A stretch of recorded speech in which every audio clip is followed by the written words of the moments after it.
Chapter 12. How parents can control their children. How to win friends and affections. Parents that desire to easily and effectually control a child should exercise that control before the child is born.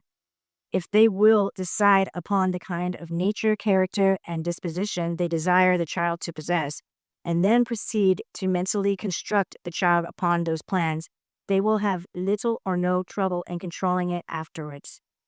Bear in mind that a child is not responsible for the nature and character it inherits, for it did not create itself.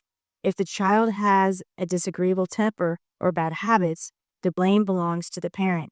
The child in such case is an innocent victim of the follies and weaknesses of its parents. It is a living picture of their combined thoughts. If parents will recognize their responsibility and make the correct use of the mentalism under their control, they can give to their children pleasant dispositions and attract agreeable souls that are in perfect harmony with their thoughts and desires. Those having children that are difficult to control will need to observe the following advice and instructions. They must first realize that they and not the children are responsible. The conviction of this fact will make them more sympathetic and generous, and they will then not be inclined to blame the child for the faults they compel it to inherit. It is always hard to undo that which has been done. Therefore, one must exercise patience if he would gain the best results. In dealing with the child, parents should consider that they are dealing with themselves and be infirm but liberal-minded. They must control themselves before they attempt to control the child. They should never permit themselves to give way to anger or temper when trying to direct or control the child. If they do, their efforts will be fruitless. If they would develop strength, courage, and calmness in the child, they must feel it and express it themselves. For when they become angry or lose control of their temper, the same thoughts and tendencies are transmitted to and encouraged in the child. Therefore, instead of correcting it, they only add fuel to the fire, and its disposition is made worse than before. They cannot blame the child if it follows their example. When parents find that they cannot control themselves while talking to a child to correct it, they should depend entirely upon mentalism. Then, when they are calm and self-contained, give the child the benefit of their better thought for its control.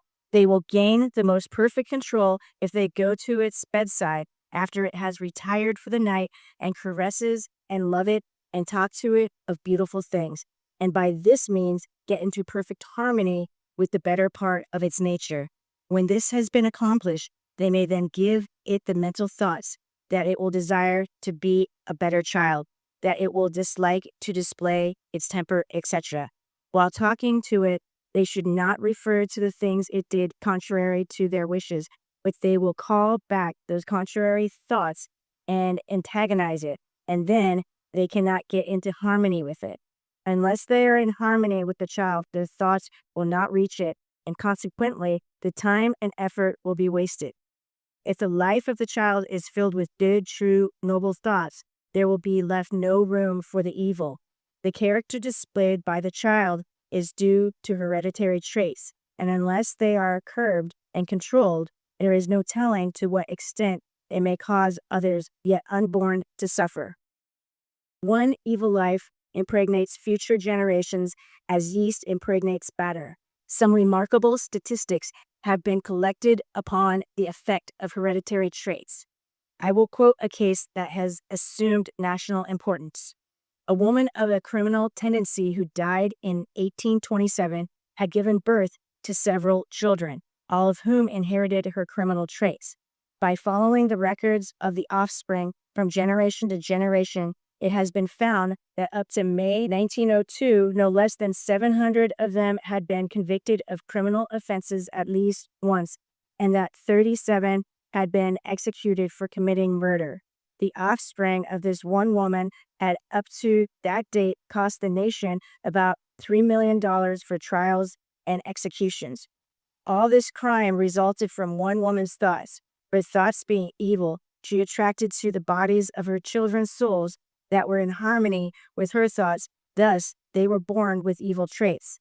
The only chance they had for improvement after being removed from the mother's influence was through the thoughts of their associates. The inborn tendencies being so pronounced, they naturally attracted to themselves natures similar to their own. Thus, the majority of their associates entertained thoughts of a similar character. As a result, the development to better thinking would necessarily be slow. Therefore, the sins of the mother continued to be visited upon the children, even unto the third and fourth generation. Through the transmission of thought, the law of heredity is demonstrated. Character is perpetuated, and our acts, be they good or bad, are sent down to be inherited by posterity. I can safely say that if you show me the child, I can tell you the nature of its parents. While inborn evil cannot be entirely exterminated in one generation, yet it can be kept in check and its development prevented by right thinking and the assistance of pure environment, so that each succeeding generation will be less influenced by it. It is the duty of every parent to instill in the minds of growing children the thoughts of love, kindness, and generosity towards others, to teach the boys to think that self-control, courtesy, and kindness are a greater indication of noble manhood than proficiency as an athlete or high standing in Greek or Latin, to teach the girls to respect their home and parents, and that kind words gently spoken are more valuable than gold or jewels. How to win friends and affections. Every person may, if he so desires, select for himself the number of friends he will have and the character of the friendships they shall give to him. To do this, he must keep in mind the fact that like attracts like. His remembrance of this will be of much assistance to him in accomplishing desirable results from his efforts.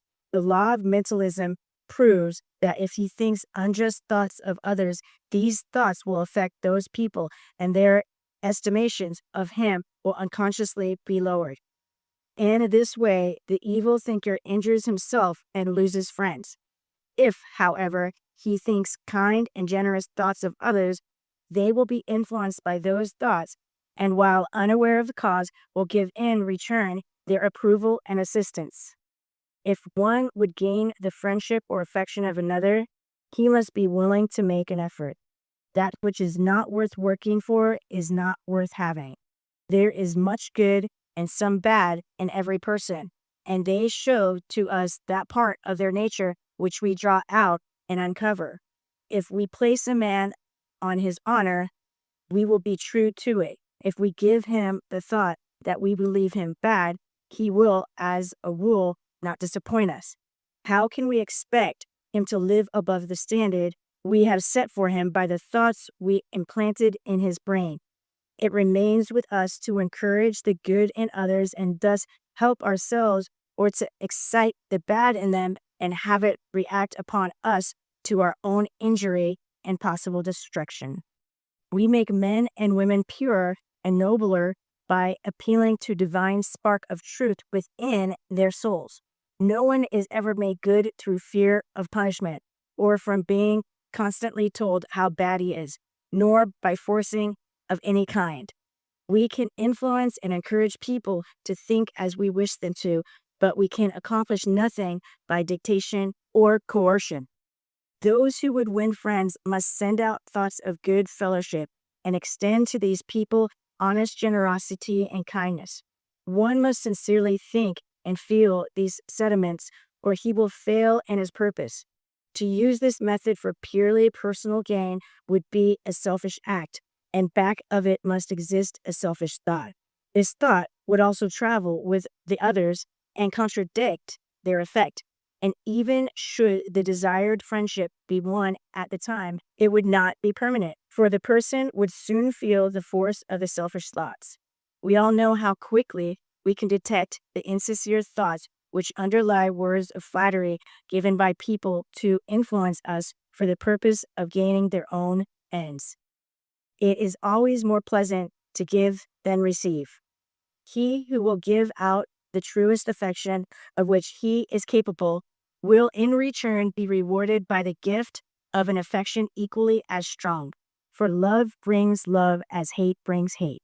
If one should desire to win the affection of some particular person, I would advise him to proceed systematically to gain that desire. He must first ascertain the subjects upon which the person and he are mutually interested, the things they can think and talk about and agree upon. By paying special attention to these subjects, his mental organization will soon harmonize with that of the other. This will assist him to win respect, etc., and give him a fair foundation to work upon. He must then take the concentration exercises for half an hour every day, and while concentrating, send out the thoughts and feelings he wishes the other person to accept. In time, the mentalism he is using will have its effect, and if his thoughts are backed by sincerity, they will be accepted. The person will then be mentalized and will think as the dictator wishes, just as long as he does not destroy the influence of these thoughts by thinking in connection with this person thoughts of a different character. The affection he has created within the other person will continue as long as the cause exists, but no longer. If he is insincere, he cannot hold the affection. If one desires to make enemies for himself and destroy his success and happiness, he can do so by the use of mentalism. He has but to send out to others the thoughts of hate, revenge, etc., and they will return to him and destroy him. We will have the liberty of choosing which we will make for ourselves friends or enemies. Think you are well, and that all is well with you, and nature will read your thoughts and make them true. Segno.